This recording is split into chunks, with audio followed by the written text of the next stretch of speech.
Girl gives birth at age of 7, then the doctor discovers the shock of his life. Becoming a mother is considered one of the precious God gifts that a woman can get in her entire life. However, entering motherhood in a tender age, i.e. 6 or 7 years old, is not less than havoc in the childhood, but also is a serious matter of concern.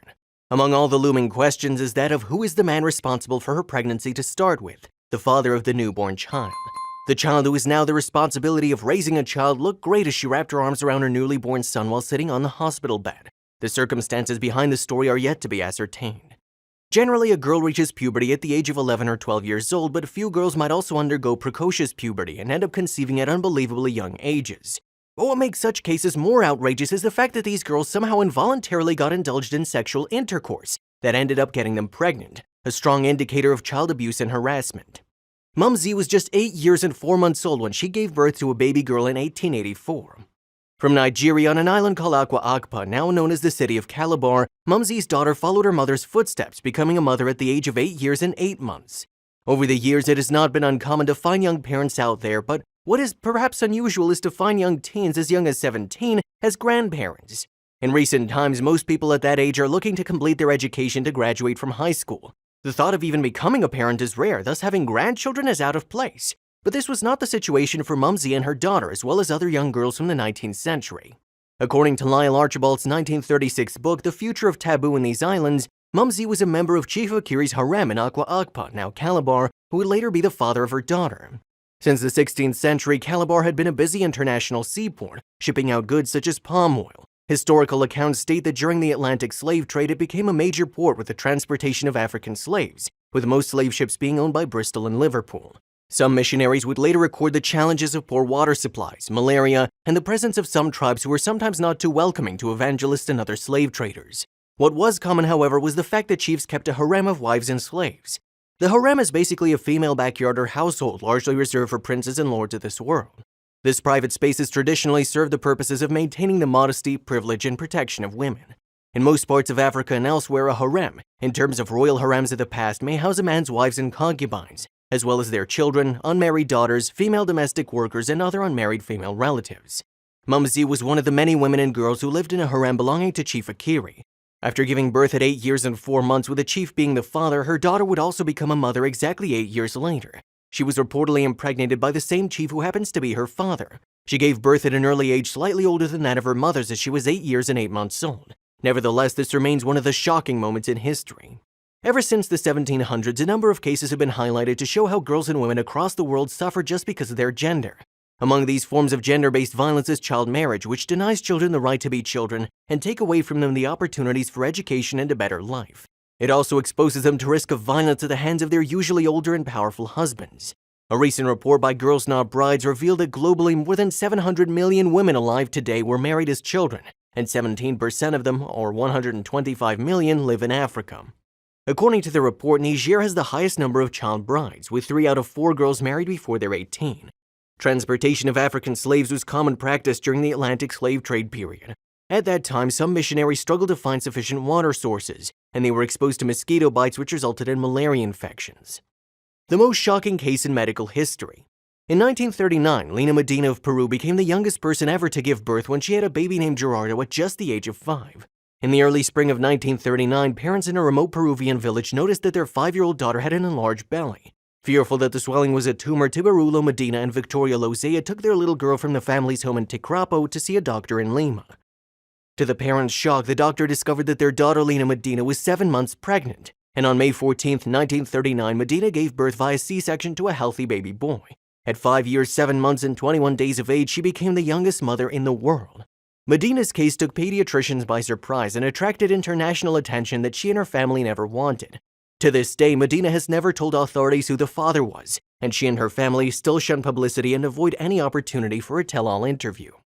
Despite the mystery that continues to surround the case of the world's youngest mother, more insight has come to light on how Lina Medina got pregnant and who the father may have been.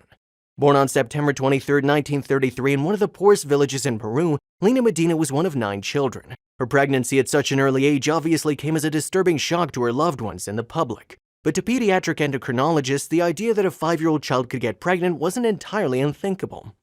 It's believed that Medina had a rare genetic condition called precocious puberty, which causes a child's body to change into that of an adult too soon, before age 8 for girls and before age 9 for boys. Boys with this condition will often experience a deepening voice, enlarged genitals, and facial hair. Girls with this condition will typically have their first period and develop breasts early on. It affects about 1 in every 10,000 children. Roughly 10 times more girls than boys develop this way. Oftentimes, the cause of precocious puberty can't be identified. However, recent studies have found that young girls who are sexually abused may go through puberty faster than their peers, so there are suspicions that precocious puberty might be accelerated by sexual contact at an early age. In the case of Lina Medina, Dr. Edmundo Escamel reported to a medical journal that she had her first period when she was only 8 months old. However, other publications claim that she was 3 years old when she began menstruating. Either way, it was a shockingly early start. Further examination of 5-year-old Medina showed that she had already developed breasts, wider than normal hips, and advanced, that is, post-pubescent bone growth. But of course, even though her body was developing early, she was still very clearly a young child. Medina never told authorities who the father of the child was. Sadly, it's possible that even she didn't know. Precocious puberty partially explains how Lina Medina got pregnant, but of course it doesn't explain everything. After all, somebody else had to get her pregnant. And sadly, given the 100,000 to 1 odds against it, that person probably wasn't a little boy with the same condition that she had. Medina never told her doctors or the authorities who the father was or the circumstances of the assault that led to her pregnancy, but due to her young age, she might not have known herself. Dr. Escamel said that she couldn't give precise responses when questioned about the father. Tuberello, Medina's father, who worked as a local silversmith, was briefly arrested for the suspected rape of his child. However, he was released and the charges against him were dropped when no evidence or witness statements could be found to hold him responsible. For his part, Tuberello strenuously denied ever raping his daughter. In the years following the birth, some news agencies speculated that Medina may have been attacked during unspecified festivities that took place near her village. However, this was never proven.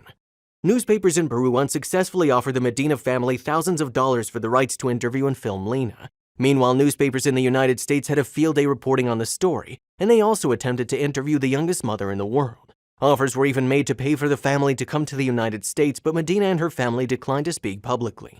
It was perhaps inevitable, given the astounding nature of Medina's condition and her aversion to scrutiny, that some observers would accuse her family of hoaxing the whole story.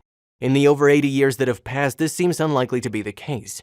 Neither Medina nor her family have tried to capitalize on the story, and medical records from the time provide ample documentation of her condition during her pregnancy. Only 2 photographs were known to be taken of Medina while she was pregnant, and only one of those, a low-resolution profile picture, was ever published outside of medical literature. That said, every request for an interview has been refused by Medina, and she would go on to avoid publicity for the rest of her life, refusing to sit for interviews with international wire services and local newspapers alike.